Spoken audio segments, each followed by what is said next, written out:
Hi guys and welcome back to the channel. Today you'll be seeing what we got up to at Paris Fashion Week.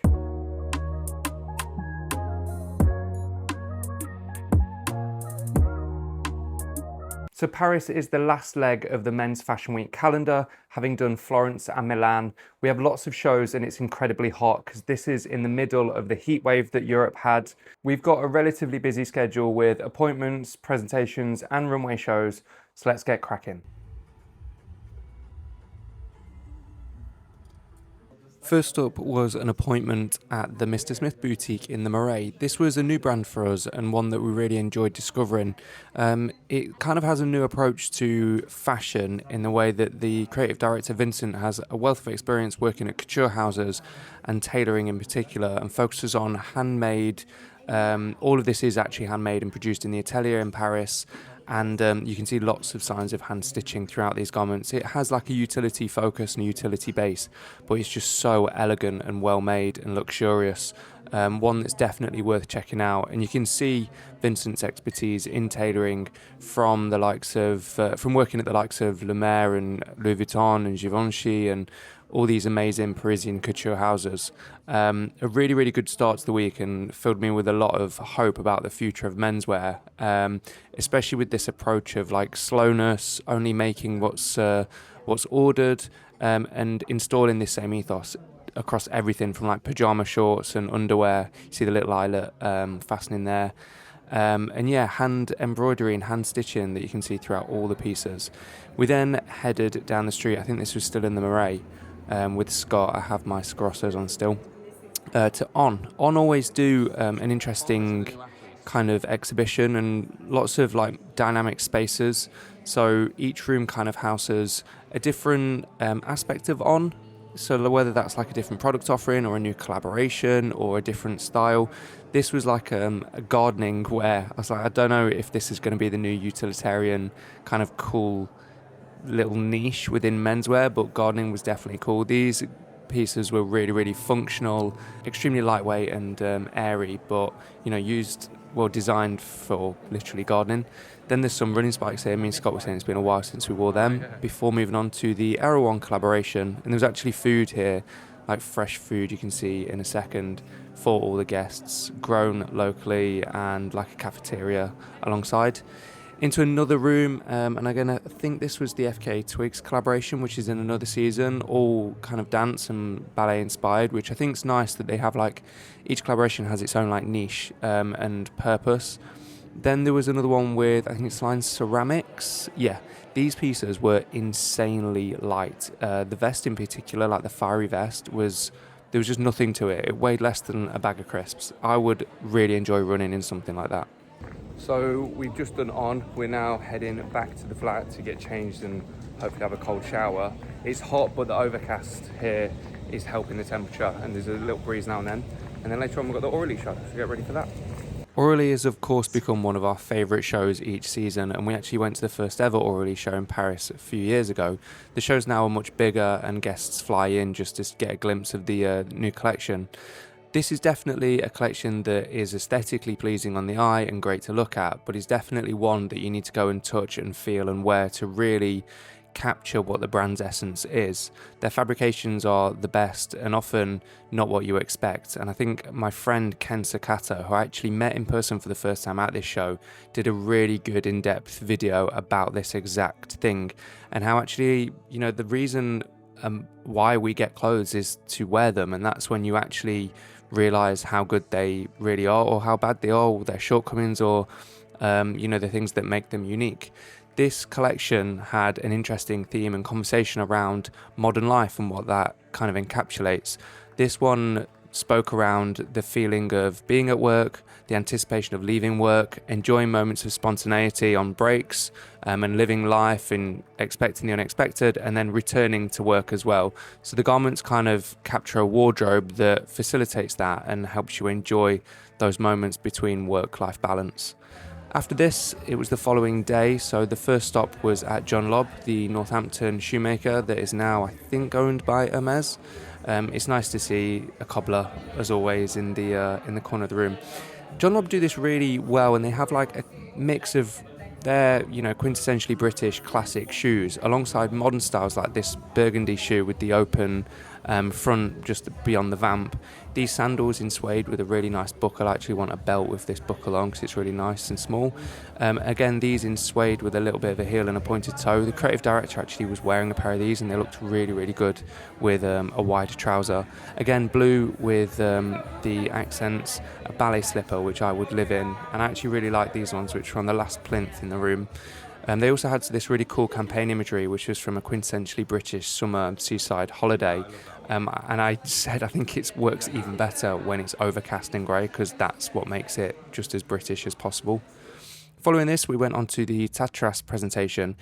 This brand has been really dynamic and interesting over the last few seasons, but this time was a completely different theme, and obviously that came with a new creative director, and it's really, really evident. But straight away, it caught my eye, like really utilitarian pieces, a focus on tactility, function, loads of layering, and then playing with proportions where things like might be cropped with elongated things underneath. All the layers here just fascinating. The textures really cool that merged together. Probably the coolest Bo Peep ensemble I've ever seen. But it was just one of those where I went from room to room and I was like, this is my favorite look. No, this is my favorite look. And you can see it here with this close-up piece. So you have like a technical outer layer, denim, then a reversible one with a really interesting button fastening here, obviously to add layers on underneath, and loads of flaps and, you know, cuffs coming out of the sleeve and all of that. It was really, really good. I'd thoroughly recommend checking out the latest Tatras presentation. Then we're up some very, very warm stairs for the Amomento collection. This was quite sensual and elegant and minimalist, but also interesting to keep your attention. I felt really sorry for the models in this room because it was like a greenhouse. And it was more of a collection that we saw very briefly and then went back to digest from other images. Before going on to the beautiful people presentation show thing, they did a couple of shows, I think, throughout the day. This was a lesson in functional garments again, but ones that transform. So in the runway about where this person is now, this is the finale. Many of the looks came out and then they would take off a layer, turn it inside out, unzip it. You see this leather jacket that has a collar at the back as well, so it can be worn upside down. It was really, really cool and interesting. I recommend going onto my Instagram stories and watching the story highlight of this show, because it was just like a brilliant showcase of how garments can transform into things that are completely different, but also effortlessly. It took like literally 10 seconds to turn things inside out or unzip a patch and stuff like that. It was really cool. Finally then onto the graph paper appointment. This is an interesting brand for me, very chic and minimalist and inherently like Japanese style, but the fabrications again are all extremely intentional. There's information on all the walls about how they achieved the colour through intricate dyeing innovations and techniques. But I really enjoyed the silhouettes of all these pieces.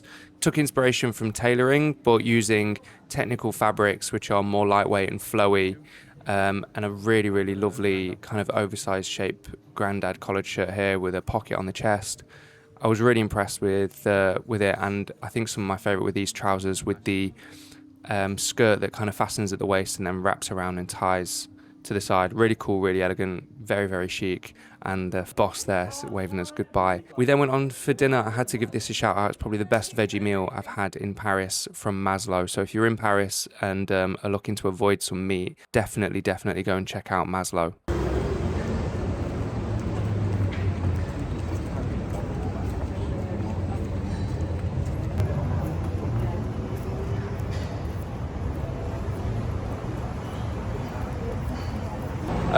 It's actually a few days in and it's been around 38, 39 degrees every day, so I've just been completely melting.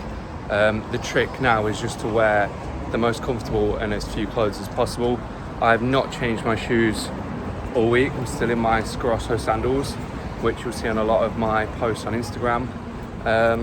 One nice thing, I've been working with two watch brands recently. One is Nomos, so you can go on Instagram and see my the watches that Scott and I've been wearing. The other is Blancpain, which is this. I currently have the new Villeray Quantième Phase de Lune, which is possibly one of my favourite watches of all time. It is unbelievable. I'm completely in love with it. Anyway, right now, oh yeah, and this shirt is Frankie Shop. It's actually my brother's. It's super lightweight, and that's why I put it on. Because right now I'm going to the Yoke show. The Yoke show was at one of my favourite venues of the week, which was essentially the basement of AuraLee Tokyo. Yoke is another brand that has quickly become a favourite of ours. I think they're just in their second season. For this collection, the theme was an object that can become something else. So this essence of dépaysement, which was Oppenheim's ability to transform ordinary objects into something strange and unfamiliar. The women's wear that was actually introduced last season also very nicely merges with the menswear. The show notes go on to say that Oppenheim boldly declared that the spirit has no gender, which resonated with the androgynous aesthetic that kind of transcends those boundaries. But for me, the most interesting thing was the transformational material. So moving on from the transformational garments that we saw at the Beautiful People collection, this was more about actual texture and material as transformational pieces within the clothes. So for an autumn-winter collection, you'd see such things as fur and long pile fabrics, leather and wool, and they've been integrated into a spring-summer collection here. Wool yarns onto cold industrial nylon bases. The leather that appears to look like denim, they've done through embossing and discharge dyeing with Japanese artisans. Cupro, which is a byproduct of cotton production, which is really silky, layered with flock printing, and results in a hybrid material that combines richness of corduroy with the elegant drape. Very briefly, we then went to see the Shaun Suen presentation show, runway sort of thing. This was extremely warm in a courtyard of an old school, I believe. We've been here a few seasons before. I did not manage to capture this very well at all, but it was extremely cool. There was a bit of a commotion outside because I think they were anticipating the Amiri show later. But yeah, please do go and check out the Shaun Suen collection. And then I think one of the last ones of the day was the Studio Nicholson show. This is the first time they've ever done a runway show. The brand's really expanding and growing into the Asian market. The pieces are very, I don't want to say commercial, but just wearable, regular, very nice pieces. The collection was cool and simple. I think it could have benefited from some more intricate and interesting styling cues, but nevertheless, the pieces that stand on their own are still very, very nice. That was probably my favourite look, with the guy with the bag that just went by with the like cagoule that's tucked in with a shirt underneath. Some really nice leathers and suedes. And yeah, the women's wear merges perfectly as an aesthetic. That's also a very favourite look of mine, with the short sleeve shirt tucked into grey trousers. Very simple, it's just a shirt and trousers, but really chic nevertheless. Scott and I then went back to get changed before heading to our final show of Paris Fashion Week. This is a bit of a glimpse into where we actually stay when we do Fashion Week, which is Tuileries. I think it's one of the best places in Paris. It's beautiful, it's safe. It's obviously, I think it's very expensive, near Rue Saint-Honoré. But yeah, perfect location if you're looking to come and do Fashion Week and want to be ideally located. That is definitely a place I'd recommend. We then walked over a bridge. Oh, we've been saying for a few seasons that Compede should sponsor Fashion Week, and these guys were finally giving some out. But this was the set for the Officine Generale show. So this was the location for the Officine Generale show at Porte de l'Arsenal, and the creative director Pierre said that this had never hosted a runway show before, but being on the port and the quay is a place that represents a lot of people following their destiny. People arrive, people leave, people wave goodbye, and he says he often finds himself enjoying a cup of coffee and watching people follow their destiny and see their life happen. He also apologised for it being so hot and sitting us outside, but also that he's committed to offering a wardrobe that is complete. So he mentioned that even in a lot of the tailoring pieces here, he could have cut the sleeves off to represent that we're in a summer, and that's what we would usually wear. But he stuck true to the brand's DNA and what he's created from before, offering pieces that withstand the temperature extremes and the seasons to offer something that is complete and will last year round depending on the weather, will be dynamic, as is the current climate. And I think he did a really good job. This was a beautiful show, a very, very long runway, but there were some really, really cool pieces. It was styled very elegantly. And again, I think this is a brand that does well to find the balance between offering a runway collection that's interesting and, kind of challenges things, but also makes it into store. So you will likely be able to go and buy all of this. And then third last is a friend, John Armstrong, who's, there he is just passing by.